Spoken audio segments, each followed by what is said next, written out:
TNU சரிப்பு நடத்தக்கூடிய SI exam and PC exam. SI எக்ஸாமை பொறுத்த மட்டும் கோர்ட்டில் கேஸ் போயிட்டு இருக்கு அப்படிங்கிற மாதிரி நம்ம எல்லாத்துக்குமே தெரியும். அதே மாதிரி பிசி எக்ஸாம் பொறுத்த மட்டும் ட்ரைனிங் போயிட்டாங்க, ஃபயர்மேனுக்கு மட்டும் இன்னும் ட்ரைனிங் போகலை. ஸோ அதை பற்றின ஒரு தகவல். அதே மாதிரி எஸ்ஏ எக்ஸாமுக்கான அந்த கேஸ் அப்டேட்டு, சேம் டைம் அடுத்து நோட்டிஃபிகேஷன் எப்போ பப்ளிஷ் பண்ணுவாங்க, சேம் டைம் வயது தளர்வு கொடுப்பாங்களா இல்லையா, இதை பற்றின டீட்டெயிலாக இந்த வீடியோ தொகுப்பில் பார்க்க போகிறோம். போலீஸ் ட்ரைனிங் போயிட்டாங்க, ஜெயிலு அண்டு ஏஆர்லாம் போயிட்டாங்க, ஃபயர்மேன் மட்டும் ட்ரைனிங் போகிற மாதிரி இருக்குது. அப்படி இருக்கும்போது எஸ்ஏ எக்ஸாமை பொறுத்த மட்டும் கேஸ் இப்போ ஜட்ஜ்மெண்ட் வரணும். அந்த ஜட்ஜ்மெண்ட்டை பார்த்துட்டு அடுத்த அறிவிப்பு கூடிய விரைவில் வெளியிடலாம். எஸ்ஏ எக்ஸாமை பொறுத்த மட்டும் இப்போ கேஸ் முடிகிற ஸ்டேஜ் தான். பட் இருந்தாலுமே கேஸ் நடந்துகிட்டு இருக்கு. பட்டு பிசி எக்ஸாமுக்கு பார்த்தீங்க அப்படின்னா அடுத்த அறிவிப்பு வெளியிடலாம். பட் அது இந்த பட்ஜெட் முடியணும். பட்ஜெட் முடிஞ்சதுக்கு அப்புறமா தான் பிசி எக்ஸாமுக்கான அப்டேட்டுமே கிடைக்கும்.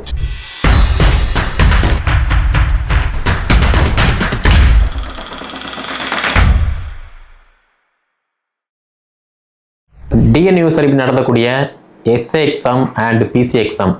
எஸ்ஏ எக்ஸாமை பொறுத்த மட்டும் கோர்ட்டில் கேஸ் போயிட்டு இருக்கு அப்படிங்கிற மாதிரி நம்ம எல்லாத்துக்குமே தெரியும். அதே மாதிரி பிசி எக்ஸாம் பொறுத்த மட்டும் ட்ரைனிங் போயிட்டாங்க, ஃபயர்மேனுக்கு மட்டும் இன்னும் ட்ரைனிங் போகலை. ஸோ அதை பற்றின ஒரு தகவல். அதே மாதிரி எஸ்ஏ எக்ஸாமுக்கான அந்த கேஸ் அப்டேட்டு, சேம் டைம் அடுத்து நோட்டிஃபிகேஷன் எப்போ பப்ளிஷ் பண்ணுவாங்க, சேம் டைம் வயது தளர்வு கொடுப்பாங்களா இல்லையா, இதை பற்றின டீட்டெயிலாக இந்த வீடியோ தொகுப்பில் பார்க்க போகிறோம். ஸோ 17/3/2025 அன்னைய டேட்டில் இந்த வீடியோ ரெக்கார்டிங்கிட்டு இருக்கு. மேபி என்னோட கேபினுக்கு எப்போ வீடியோ வருதோ அப்போ உங்களுக்கு நம்ம சேனலில் அப்டேட் ஆகும். சரியா?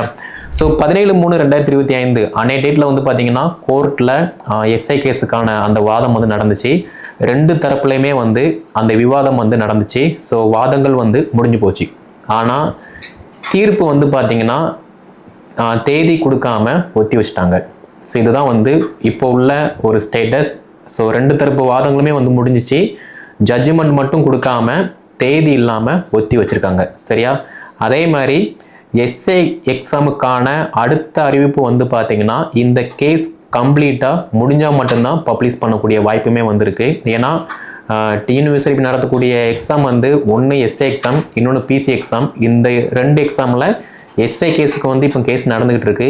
பிசி எக்ஸாமை பொறுத்த மட்டும் போலீஸ் ட்ரைனிங் போயிட்டாங்க, ஜெயிலு அண்டு ஏஆர்லாம் போயிட்டாங்க, ஃபயர்மேன் மட்டும் ட்ரைனிங் போகிற மாதிரி இருக்குது. அப்படி இருக்கும்போது எஸ்ஏ எக்ஸாமை பொறுத்த மட்டும் கேஸ் இப்போ ஜட்ஜ்மெண்ட் வரணும்.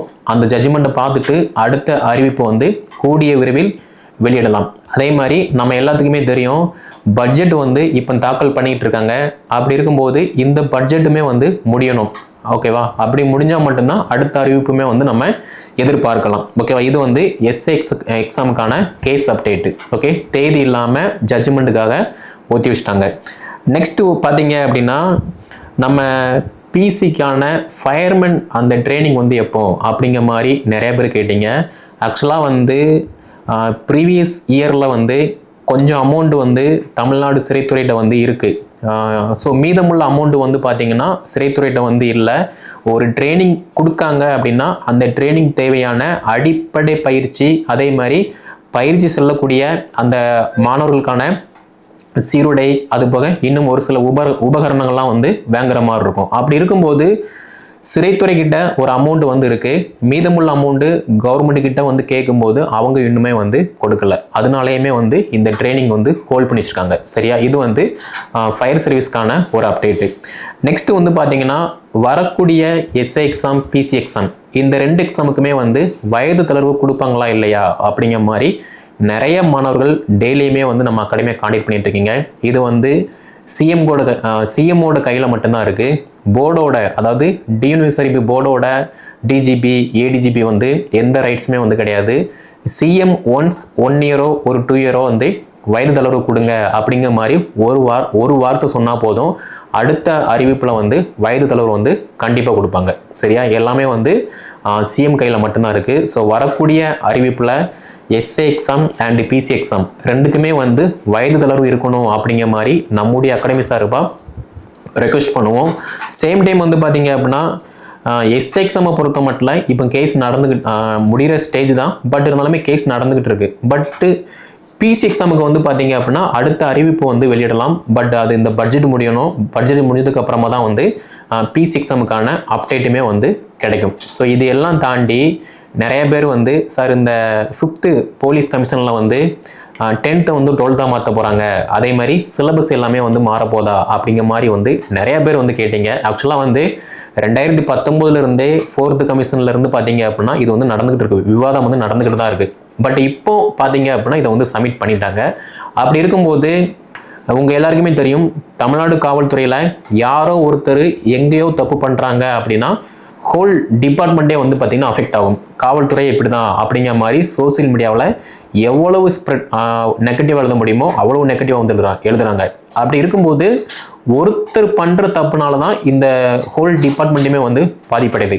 அப்படி இருக்கும்போது 12th குவாலிஃபிகேஷன் வச்சு எக்ஸாமை வந்து இன்னும் ஒரு ஸ்டாண்டர்டாக ஆக்கணும் அப்படின்னா ஒரு எல்லாமே வந்து மாறும் அப்படிங்கிறதுக்காக தான் இந்த சிலபஸ் இந்த கமிஷன் இதை வந்து சப்மிட் பண்ணியிருக்காங்க.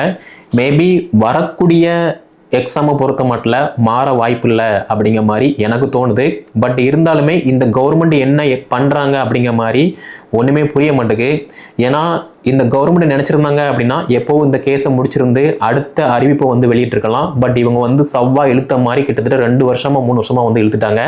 அதே மாதிரி வந்து பார்த்தீங்கன்னா நிறைய மாணவிகள் வந்து எஸ்ஐ தான் என்னோட கனவு அப்படிங்கிற மாதிரி இருந்து அந்த வயது வரம்பையுமே வந்து பார்த்தீங்கன்னா மீறி இப்போ ஏஜ் இல்லாமல் பார்டரில் வந்து இருந்துகிட்டு இருக்காங்க. நிறைய மாணவர்கள் வந்து ஏஜ் முடிஞ்சே போச்சு. மேபி ஏஜ் ரிலாக்ஸேஷன் கொடுத்தா மட்டும்தான் எஸ்ஐ அண்ட் பிசிக்கு வந்து அப்ளை பண்ணக்கூடிய வாய்ப்புமே வந்து இருந்துகிட்டு இருக்கு. அப்படி இருக்கும்போது தமிழ்நாடு அரசு மாணவர்கள் நலன் கருதி வரக்கூடிய எஸ்ஐ அறிவிப்பு அதே மாதிரி பிசி அறிவிப்பில் வந்து வயது தளர்வு 2 வருஷம் கொடுத்தீங்க அப்படின்னா நல்லாயிருக்கும். மாணவர்கள் வந்து காக்கி கனவோட இருந்துகிட்டு இருக்காங்க. ஸோ நீங்கள் தான் கவனத்தில் எடுத்து இதை கண்டிப்பாக கொடுக்கணும். சேம் டைம் வந்து பார்த்தீங்கன்னா எஸ்ஐ சிலபஸ் மாறுமா பிசி சிலபஸ் மாறுமா அப்படிங்கிற மாதிரியுமே வந்து கேட்குங்க. எஸ்ஐ சிலபஸை பொறுத்த மட்டும் ஓப்பன் கோட்டாவுக்கு மாற வாய்ப்பு இல்லை.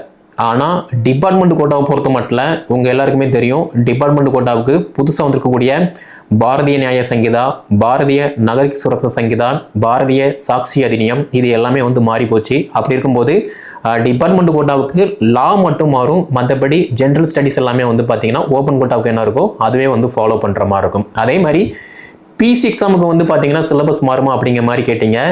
மேபி 10th தான் குவாலிஃபிகேஷன் அப்படின்னா அதே சிலபஸ் வந்து கண்டினியூ பண்ணுற மாதிரி இருக்கும்.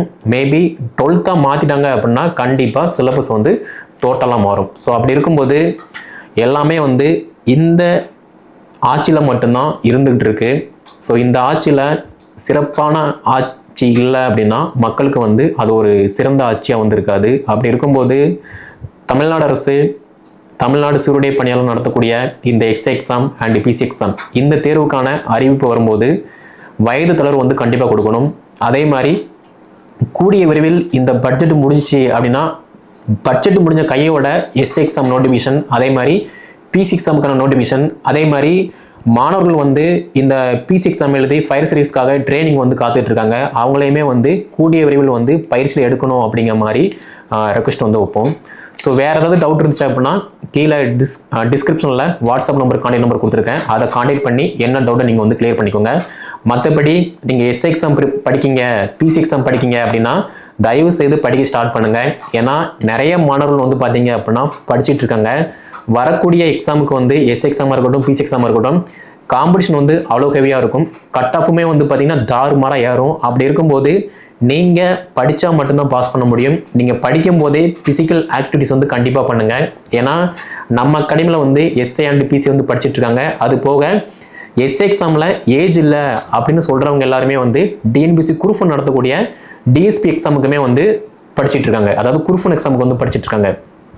அப்படி இருக்கும்போது வாய்ப்பை நம்ம தான் உருவாக்கணுமே தவிர வாய்ப்பு நம்மளை தேடி வராது. So SI exam preparation and PC exam preparation பண்ணுறீங்க அப்படின்னா தயவு செய்து நீங்கள் பள்ளி பாட புத்தகங்களை நல்லா படிங்க. டெஸ்ட்டு நல்லா போட்டு பாருங்கள். அதே மாதிரி உங்களுக்கே தெரியும் நம்ம எதில் மைனஸாக இருக்கும் அப்படிங்கிற மாதிரி. நீங்கள் எக்ஸாமில் மைனஸாக இருக்கீங்க அப்படின்னா எக்ஸாமில் இன்னும் நல்லா மார்க் ஸ்கோர் பண்ணுற மாதிரி படிங்க. இல்லை நான் வந்து எக்ஸாமில் நல்லா மார்க் ஸ்கோர் பண்ணிடுவேன், ஃபிசிக்கலில் தான் எனக்கு வந்து மைனஸாக இருக்குது அப்படின்னா அதுக்கு தகுந்த மாதிரி ஃபிசிக்கல் ஆக்டிவிட்டீஸுமே நீங்கள் வந்து பண்ணுங்கள். அப்படி இருந்தால் மட்டும்தான் ஈஸியாக பாஸ் பண்ண முடியும். ஸோ போட்டியாளர்கள் அதிகமாக இருக்காங்க. ஒரு போர் வருது அப்படின்னா அந்த போருக்கு தேவையான பயிற்சி எல்லாமே நம்ம ஒரு வருஷம் ஒரு 6 மாசமா வந்து எடுத்தால் மட்டும்தான் சக்ஸஸ்ஃபுல்லாக பாஸ் பண்ண போரில் வந்து வெற்றி அடைய முடியும். அப்படி இருக்கும்போது SI exam and PC exam 2 எக்ஸாமுமே நமக்கு வரப்போகுது அப்படிங்கிற மாதிரி தெரியும். அப்படி இருக்கும்போது அதுக்கு தகுந்த எழுத்து தேர்வு பயிற்சி அண்ட் உடற்பயிற்சி எல்லாமே நம்ம பண்ணி ரெடியாக இருக்கும் அப்படின்னா எக்ஸாம் வந்ததுக்கப்புறமா நல்ல மார்க் ஸ்கோர் பண்ணி எந்த விதமான பயமும் பதட்டமும் இல்லாமல் நல்ல மார்க் ஸ்கோர் பண்ணுறோம். ஃபிசிக்கலில் நல்ல ஸ்டார் எடுத்துட்டு ஈஸியாக வந்து ஜாபு போயிடலாம், யூனிஃபார்ம் வந்து போட்டுடலாம். சரியா? இதுதான் வந்து முக்கியமான மேட்ரு. இது வந்து சொல்லணும்னு தோணுச்சு சொல்கிறேன். அதே மாதிரி சார் எனக்கு வந்து எஸ்ஐயில் ஏஜ் இல்லை, என்னுடைய கனவு வந்து யூனிஃபார்ம் சர்வீஸாக இருக்குது அப்படின்னா தாராளமாக தயவு செய்து நீங்கள் ஒரு டிகிரி ஹோல்டராக தான் இருப்பீங்க. குரூப் 4 விட எஸ்ஏ எக்ஸாமை விட குரூப் 4 எக்ஸாம் வந்து ரொம்ப ரொம்ப ஈஸி. அந்த எக்ஸாமுக்கு குரூப் 4 எக்ஸாமில் வந்து டிசி டிஎஸ்பி பதிவு வந்து அவைலபிளாக இருக்குது. எஸ்ஐ யூனிஃபார்மை விட டிஎஸ்பி யூனிஃபார்ம் வந்து மிகவும் சக்தி வாய்ந்தது. ஏன்னா மேபி நீங்கள் டிஎஸ்பி ஆகிட்டீங்க அப்படின்னா உங்களுக்கு கீழே inspector, sub inspector, SSI, head constable, grade 1 PC, grade 2 PC இவங்க எல்லாருமே வந்து உங்களோட கண்ட்ரோலில் வந்து இருப்பாங்க. ஸோ அப்படி இருக்கும்போது திங்க் பண்ணி பாருங்கள், எனக்கு வயசு இல்லை அவ்வளவுதான் அப்படிங்கிற மாதிரி முடங்கி போகாமல் படிக்க ஸ்டார்ட் பண்ணுங்கள். நம்முடைய அகாடமி சார்பாக டிஎன்பிசி குரூப் 1 எக்ஸாமினேஷனுக்கு வந்து ஃப்ரீயாகவே ப்ரிலிம்ஸ், மெயின்ஸ், இன்டர்வியூ இந்த 3மே வந்து கான்டாக்ட் பண்ணுறோம். கீழே டிஸ்கிரிப்ஷனில் வாட்ஸ்அப் நம்பர், கான்டாக்ட் நம்பர் எல்லாமே இருக்குது. அதை கான்டாக்ட் பண்ணி படிக்க ஸ்டார்ட் பண்ணுங்கள். SA exam, PC exam preparation பண்ணுறீங்க அப்படின்னா உங்களுடைய ப்ளஸ் மைனஸ் என்னவோ அதுக்கு தகுந்த மாதிரி நீங்கள் இப்போ இருந்தே ப்ரிப்பரேஷன் பண்ண ஸ்டார்ட் பண்ணுங்கள். கூடிய விரைவில் எஸ்ஏ அறிவிப்பு, வயது தளர்வு இது எல்லாமே வந்து வரும் அப்படிங்கிற மாதிரி நம்பிக்கையோடு இருப்போம். ஸோ நம்முடைய சேனல் நீங்கள் சப்ஸ்கிரைப் பண்ணல அப்படின்னா சப்ஸ்கிரைப் பண்ணிக்கோங்க. இந்த வீடியோ தொகுப்பை SA exam and PC exam preparation பண்ணக்கூடிய காக்கி மாணவ மாணவிகளோட வந்து ஷேர் பண்ணிக்கோங்க. அதே மாதிரி டிபார்ட்மெண்ட் கூட எஸ்ஏ எக்ஸாம் யாராவது ப்ரிப்பரேஷன் பண்ணுறீங்க, காவல்துறை சொந்தங்கள் யாராவது ப்ரிப்பரேஷன் பண்ணுறீங்க அப்படின்னா லா கிளாஸஸ் எல்லாமே நம்ம ஸ்டார்ட் பண்ணுறோம். அதுலேயுமே நீங்கள் வந்து ஃப்ரீயாகவே ஜாயின் பண்ணிக்கலாம்.